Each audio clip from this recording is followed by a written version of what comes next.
Today's social media segment is brought to you by Terrebonne General Health System. Your health is our legacy.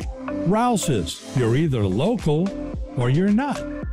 Buick, the craft of modern luxury. St. Martin and Bork, know your rights.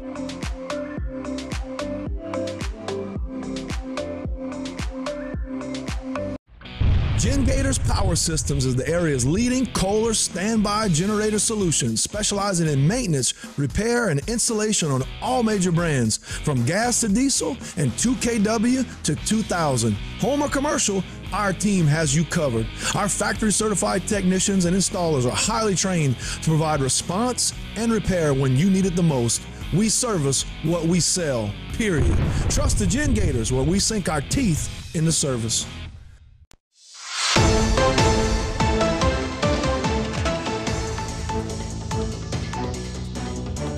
All right, welcome back to Bayou Time. Very pleased to have with us today the Councilwoman of District 8, Ms. Kim Chauvin. Kim, how are you? Good to see you. Good, good. I tell you what, you've been busy. Been hearing your name all over. You hit the ground running. You didn't wait too long for that transition period to take effect. You hit the ground, and it's good to see that. Well, the thing of it is that I put out flyers to people, and that's how I'm maintaining what I'm doing, because I'm checking my list to see and kind of knocking it off to make sure that I hit every aspect of things that I said that I wanted to do and accomplish. I think coming off of COVID and Ida, and mainly Ida, there's just a lot to be done within our parish. And it makes me antsy, because you got about 4 years to get this done. And when you look at the amount of work that has to be done, I don't think we have any days to spare. Yeah, and plus, you're one of those who has a business, you're running a business, but you're spending a lot of time outside of your business taking care of the parish needs. One of the big things, let's talk about two things. One is blighted properties. The other one, no wake zones, both very important. But the blighted properties, I'm sure there's quite a bit in your area, in your district. Just take us up to speed on that if you could.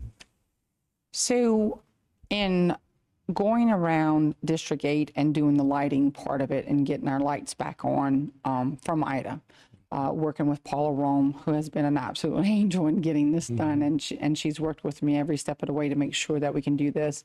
And looking at drainage issues, it brought about, I'm looking around and I'm like, oh, we have a really big problem here. I realize that some are waiting on Restore Louisiana, and if you get with me on that, then I make sure that that's brought up to nuisance abatement in case that property ever does come up. Insurance issues, same thing, you know. So if they could prove yes, that they have some kind of waiting period, yes, you're not going to go over there with bulldozers and everything else and knock properties down. You'll work with them, but it's for the ones that just sit on things and they're not waiting. So we have a number of properties within District 8 and derelict, abandoned buildings that were there before the storm. So those kind of have no excuse. And some of it may be an inheritance. And I understand that, you know, your family has left you something, but you're supposed to take care of it, because what happens is it then begins to devalue other people's property. Now, if you're a developer and you're wanting to develop certain things within District 8, I'm all for that. You want to provide economic value, I'm all for that. But we can't just let things go in disarray, because then it begins to look like a bomb went off in our district. And how do you bring businesses to an area that looks really bad? And a lot of people, I'm sure you've been hearing a lot, sentimental value. But yet, the houses get to a point where they can't really bring them back. But you had a good idea, we were talking before. Tell the audience what maybe they could do there. So, and I had spoken to a young lady, and the thing of it was pick something off of it that means something to you, and as we talked about, you know, make something out of it, do something with it, put it in a frame, and if that is something that helps you, to cope with the loss of the family member who passed, then that can work. But we can't keep blighted property up to par because it's sentimental to you, because it's devaluing other people's property. And most people don't even live by that property. So, and if you're wanting to do rentals, I get it, but it's got to be something that looks nice and it's got to draw people there. You can't have junk in your yard. And it's a lot of stuff. People assume that they can have a number of inoperable cars. You can't do that either. You can't have something that's not a business and just have a number of cars in your front yard. And we have quite a bit of that too. And so I do a tour business going down Dulac, and Dulac is not my vicinity. It's not District 8. Right. When you go down there looking, there are a lot of inoperable cars and a number of yards. And I didn't quite understand it. So I'm like, or is that a business? And so we check to see if it's a business and such like that.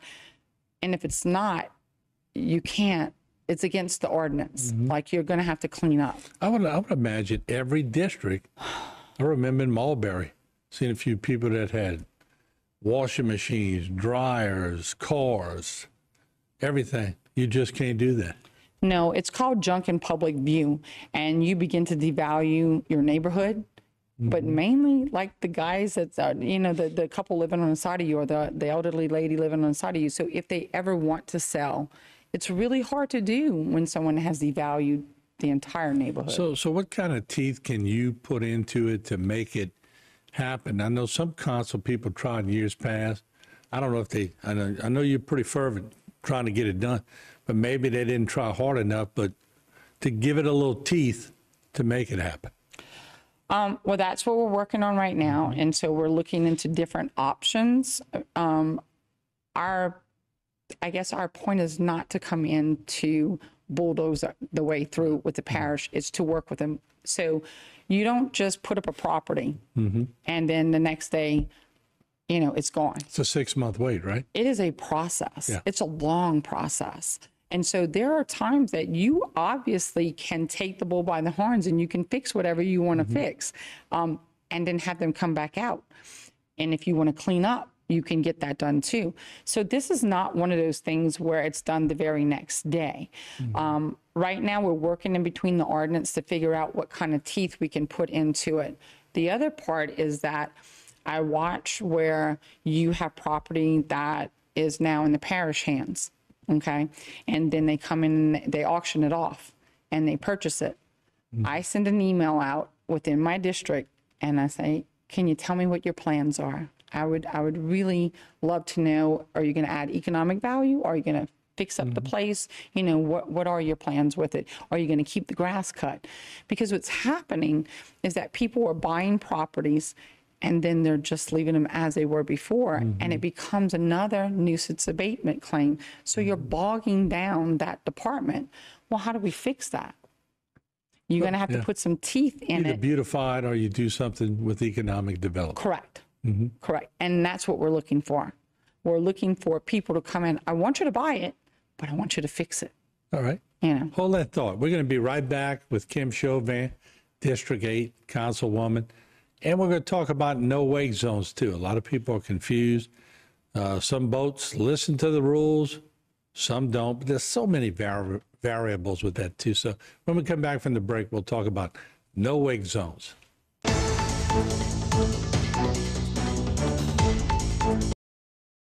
Since 1911, the Pierre Parts Store has been your one-stop shop. Family owned and operated for 4 generations, the Pierre Parts Store has served the community by providing groceries, hardware, home products, and much more, including a full-service lumber yard. Now, we've added the Thibodaux store to the family with the same values and service we've delivered for over 100 years. The Pierre Parts Store and the Thibodaux store, our family serving your family.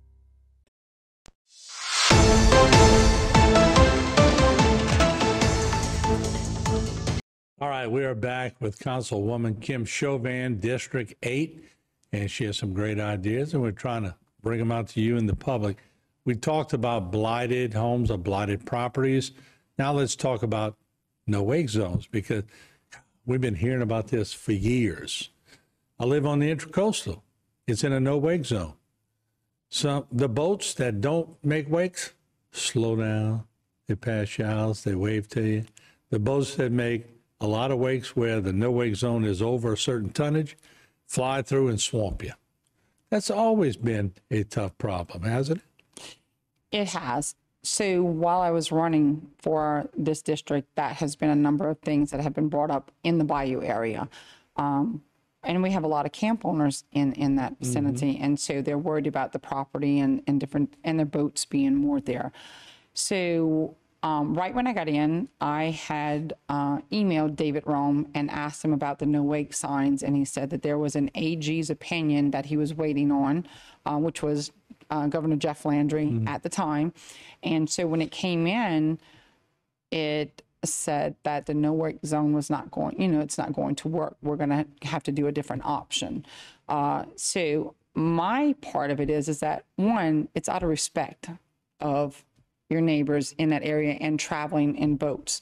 And what is good for one boat, such as a trawl boat that I have that draws water, you don't want him going too slow, because then the suction comes in.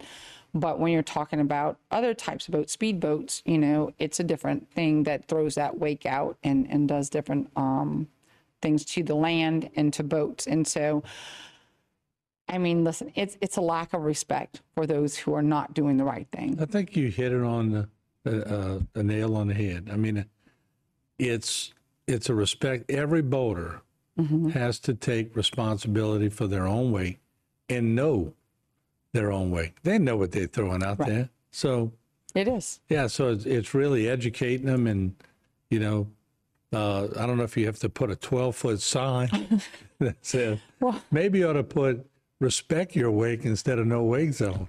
And then part of it is that we just need to have more enforcement, evidently, in the Bayou. And I would think you would have Water Patrol and Wildlife and Fisheries that could do such a thing in that. And so what I'm going to do is I want to hold a meeting and where we can come to an agreement of what is needed in that certain area that we deal with in Cocodrie for sure. So that's one of the parts of it. But at this part, I think tomorrow I'm going to place a call in to Mr. Rome and just ask him to give me the signs, and I'll go put them up myself, because I know that they're looking at putting them up bayou by bayou. But at this point, it's gotten a little out of hand. And the law enforcement, in all fairness, they need some teeth in the law so that they can enforce the law. Yes. And without a law, it's just, sir, ma'am, can you slow the boat down? Yeah. Just respect. So it's having to go look at the state statute and figure out what it is and what's the teeth in it and what can be done. So a lot of it is sitting down at the table and figuring out what we need, how to go about it, and then bring it forth. So those bayous are state controlled. That's what you're being told. That's what I'm being told. Okay. All right. So that's going to be interesting. Is this something that obviously, if it doesn't have teeth, I'm sure you're going to push it to have teeth. Yes, that is, we have to fix things. So what's not working for us, we have to look at and try and make a compromise within the area and figure out what is going to work. But it's the same thing that I told people, how many speeding tickets are given out every day? It's a lack of respect. And that's bothersome when you see that happening, because we should be respecting other people's property, and we need to get back to that too. Well, with about a minute and a half left, how's it been? I mean, is it what you expected? Yeah, pretty much. I mean, it's learning how to balance between work and being a council person. And I think Councilwoman has taken over much of that part of it, because I look around, I'm like, okay, I got to do this. I got to get this done. And my husband is like, okay, when's the balance coming? I'm like, okay, I'm working on it. It's going to get there. And it's really tough, because there's so much that needs to be done. And the district is so big and in need of so many different things. Yeah, and it's like, you're not just someone who ran for office and you don't have other responsibilities. You had your plate full, but hey, you're a public servant. Yeah, I ran. Yeah, you this ran. Is me. But you had your heart in the right place. So I know you're going to put everything you have in it and try to make it work. And we appreciate that. It's my passion. I love my district. All right. Well, thank you so much, Kim. We appreciate it. Okay, thank you. All right, Kim Chauvin, once again, Councilwoman. District 8, there you have it, talking about blighted properties. We're talking about no-wake zones. We're going to follow that process as Kim progresses with that, and we'll see how she does with it, and we'll follow any laws on the council level and on the state level. We'll take a break. We'll be right back.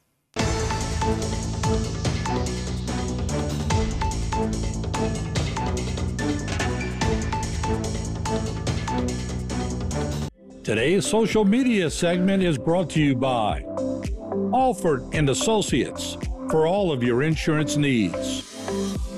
CIS, Cardiovascular Institute of the South, the highest quality cardiovascular care available. Barker Honda, the Barker family tradition of quality.